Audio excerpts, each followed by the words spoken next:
السلام علیکم ورحمت الله وبرکاتو. محترم مینوالو، دا مګړی زه د سپین بولدک پر دروازه باندې د ویش پر دروازه باندې چې د 1442 کال د 12 میاشتې د ذوالحجې پر 5مه چې د 2020 کال د جولای د 9 میاشتې 15 تاریخ سره سمون خوري.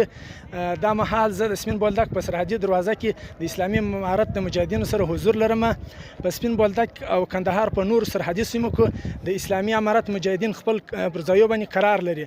د کابل ادارې هغه ادعا محض پروپاګاندا چې رسنیو ته ویلي ګڼې زموږ ځواکونو سپین بولدک له مجاهدینو نیولی دی. دا د تاسو ویناست چې په ټولو مفتوحه سیمو کې د اسلامي امارت مجاهدین قرار لري او عام ولس خپل عادي ورځنی ژوند او چارې پر مخ بیایي. ولس خوشحاله دی او مجاهدین په راتګ سره خوښي څرګنده کړې ده. تاسو مجاهدین دا مګړی ویناست د سپین بولدک ولسوالۍ د بارډر پر دروازه باندې قرار لري. دغه مجاهدینو سره تاسو ملاقات کوم.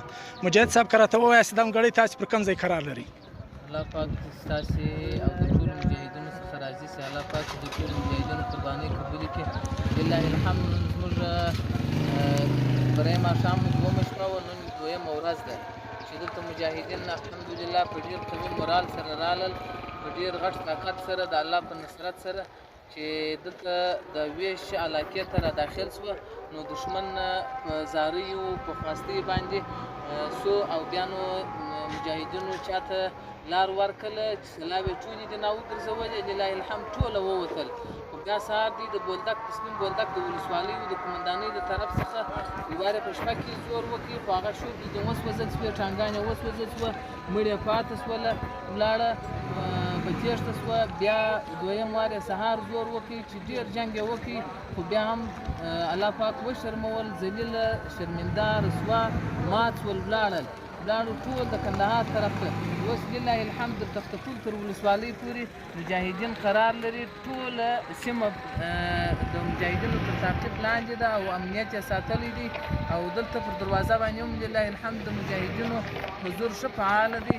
نو الله پاک دې د مجاهدینو څخه راضي سي.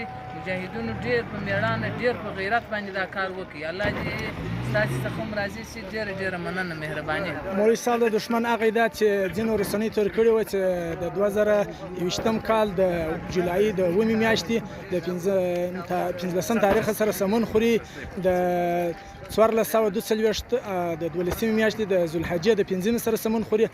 دښمن ادعا کړې وه چې ګویا کې د مجاهدین مې د علاقې د سیمې څخه پلپسې اخیستې دي او د مګړی دروازه زموږ په لاس کې ده.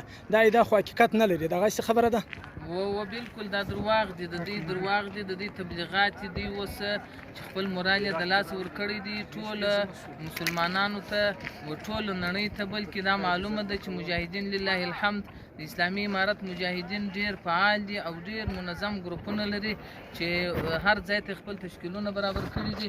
اوس دغه د ټول ولس او تاسې ټوله دا وینئ چې دلته بالکل مجاهدین حضور لري.